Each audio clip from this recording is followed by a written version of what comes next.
Ich steig ins Taxi, war beim Friseur. 3 Kölsch im Hals und ich will mehr. Dom im Rückspiegel, Puls auf 110. 10 Promille, kein Problem. Kickdown, Vollgas, ich bin fit. Heb die Gläser und singt mit. Knallgas Richtung Müngersdorf. Saufi, Hebel auf. Kölsch im Herz und Kickdown pur. Vertrau mir, Brudi, das ist Kur.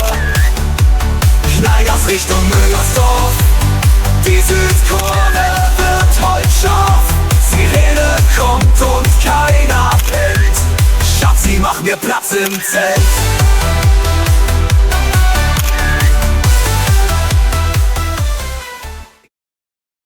Hallo, Moje, Jode Dach.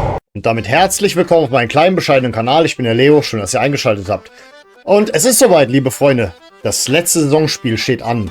Wir fahren nach München und natürlich ist die Frage, wird es ein Betriebsausflug, Schrägstrich Klassenfahrt oder doch ein ordentlich absolviertes Pflichtspiel? Wir sprechen darüber und ich teile an der Stelle dann halt meine Gedanken dazu. Ja, fairer Punkt vom letzten Mal. Letztes Mal habt ihr ja teilweise kritisiert, wie erleichtert ich mich gegeben habe beim letzten Video. Und ja, ich muss zugeben, vielleicht habe ich ein bisschen die ganze Erleichterung ein bisschen mitgerissen, weil ich sah halt nur vor mir, alles klar, Saisonziel erreicht, Klassenerhalt erreicht, das immerhin 2 Tage, ja offiziell 2 Spieltage vor Schluss. Und das hat überwiegt, weil das war ja das Saisonziel. Man war Aufsteiger, sicherlich ein Aufsteiger, der viel investiert hat, aber auch, sagen wir mal so, um eine Brücke zu den Bayern zu schlagen. Und ja, die hatten früher den Bayern-Dusel, wir hatten dieses Mal den FC-Dusel. Vielleicht erinnern sich die Bayern-Fans daran, sowieso guckt keiner von denen zu, die Videos mit den Bayern sind die schlecht geklicktesten hier. Da war doch mal was gewesen, 2001, wo Schalke beinahe Meister geworden wäre. Und das war so eine Saison, da hat Bayern in der Bundesliga sehr, sehr oft verloren. Sehr, sehr oft. Und man kann fast sagen, das war zu dem Zeitpunkt eine deren schlechtesten Meisterschaften. Zumindest seit Einführung der 3-Punkte-Regelung. So können wir uns mal darauf einigen. Also bis zum letzten Spieltag hat es gedauert und viele dachten, Schalke könnte es noch schaffen. Auch wenn die auch oft genug in der Saison verloren haben. Aber trotzdem hat Bayern München sein Ziel erreicht. Und ähnlich ist es dann halt bei uns. Deswegen, wir stehen hier an so einem Scheideweg zur nächsten Saison. Bei diesem Spiel geht es nicht unbedingt um alles, es geht auch nicht mehr um den Klassenerhalt und sonstiges und darüber bin ich auch wirklich erleichtert, dass wir nicht ausgerechnet bei den Bayern um den Klassenerhalt zittern müssen, weil wir haben es auch den Bayern und wir und viele andere Teams haben es den Bayern zu verdanken, dass ihre ganzen Kantersiege oder generell ihre Siegesserien dazu geführt haben, dass andere Teams wie auch wir davon profitiert haben. Das ist ja ein offenes Geheimnis, dass auch die ganzen Bayern-Siege dazu beigetragen haben. Nichtsdestotrotz, ich weiß, es geht auch ein bisschen darum, je höher du in der Tabelle stehst, umso mehr TV-Einnahmen bekommst du. Das ist vielleicht nochmal so ein Ding, wo du die Spieler bei der Ehre packen kannst. Ob sie es auch wirklich so bewerkstelligen, ist eine andere Frage. Viel gibt es auch zu der Pressekonferenz von René Wagner nicht zu sagen, außer einen Satz, der mir da doch schon in Erinnerung geblieben ist. Er meinte, egal wie gut manche gespielt haben die Saison, sie haben dann letzten Endes trotzdem gegen die Bayern verloren. Und das ist halt die Gefahr. Selbst wenn wir gut spielen, könnte am Ende trotzdem 0 Punkte dastehen. Das ist halt das Ding. 2 wichtige Sachen wurden heute auch noch verkündet. Eine etwas weniger erfreuliche, aber in Anbetracht dessen, dass die Saison gelaufen ist, ist das noch verkraftbar. Tom Kraus kann nicht spielen. Er hat sich schon die ganze Saison durchgekämpft, beziehungsweise die letzten Wochen. Aber eine erfreuliche gibt es auch noch. Hätte ich nicht gedacht, dass ich mal sage, es ist eine erfreuliche, weil ich eigentlich zumindest in der letzten Saison nicht mehr so viel von ihm gehalten habe. Timo Hübers hat seinen Vertrag um 1 Jahr verlängert. Hoffentlich kann er etwas früher eingesetzt werden, weil im Nachhinein hat sich herausgestellt in dieser Saison, dass er doch wichtig ist für diese Mannschaft. Generell wichtig, weil wir hatten einen super Start und erst ab der Verletzung ging der Abwärtstrend so langsam los. Von daher, ja, es ist doch ganz wichtig. Ich dachte zwar, die Saison ist auch der Umbruch auf die Abwehr bezogen, hat nicht geklappt. Wir sind weiterhin abhängig von Timo Hübers und von daher ist es dann halt wichtig, dass er weiterhin Teil dieser Mannschaft bleibt. Von daher, das ist in meinen Augen eine gute Nachricht. Ich hoffe, die Mannschaft ist ein bisschen besser vorbereitet als ich auf das heutige Video. Was soll ich machen? Ich habe halt gemalocht.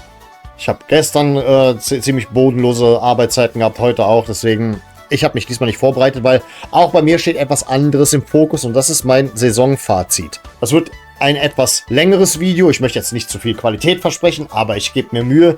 Deswegen gut, dass wir gerettet sind. Somit konnte ich das ganze Video etwas lockerer angehen an der Stelle. René Wagner meinte natürlich auch angesichts des DFB-Pokalfinals nächste Woche.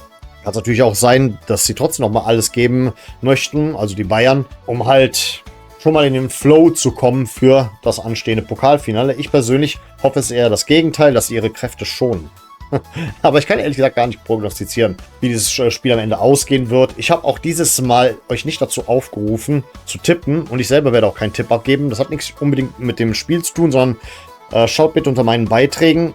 Ihr könnt immer noch den Spieler der Saison wählen. Ich wollte euch nicht durcheinander bringen mit einer weiteren Umfrage. Von daher haben wir es mal dabei belassen. Ich mache mir nicht zu große Hoffnungen, aber trotz alledem wäre schon schön für die ganzen Fans, die nochmal zum Party machen nach München rübergefahren sind. By the way, wenn ihr mal was anderes als Kölsch probieren wollt, ich war oft schon in München.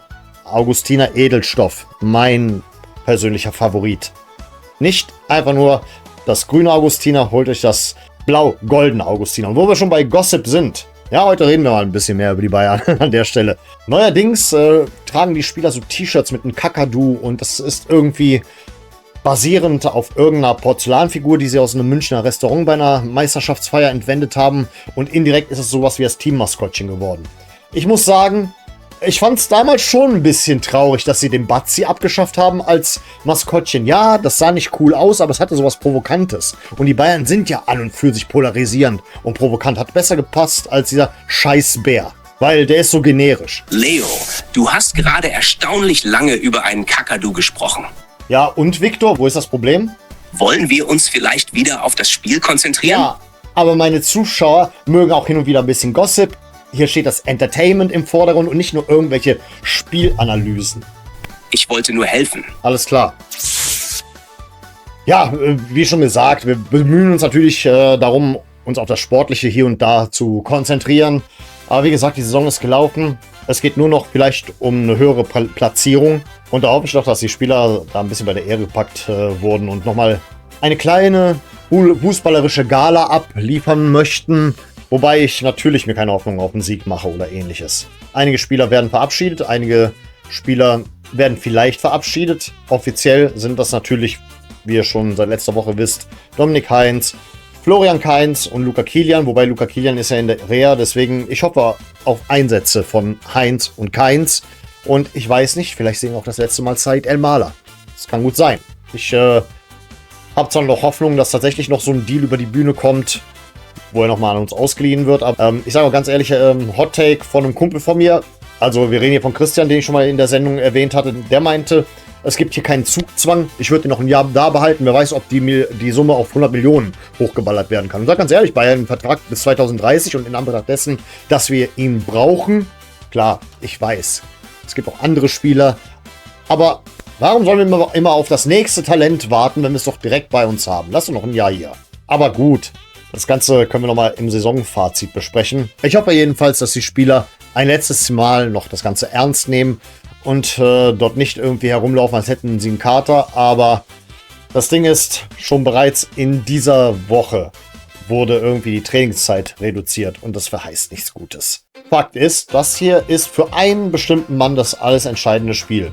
Und da bin ich sicher, und das ist René Wagner. Also, wenn dort keine überzeugende Leistung kommt, dann war es das wahrscheinlich für ihn. Und Stand jetzt nehme ich da eher so eine neutrale Position ein, aber auch dazu mehr im Saisonfazit, liebe Freunde. Von daher schließen wir die Saison in Kürze ab. Das hier war das letzte Vorschau-Video. Hat mir sehr Spaß gemacht in dieser Staffel, aber das war's noch nicht. Das große Finale folgt noch. Und ich bedanke mich recht herzlich für eure Aufmerksamkeit. Vielen Dank fürs Zusehen und sag mal an der Stelle auf Wiedersehen. Denn wir wollen uns doch wiedersehen.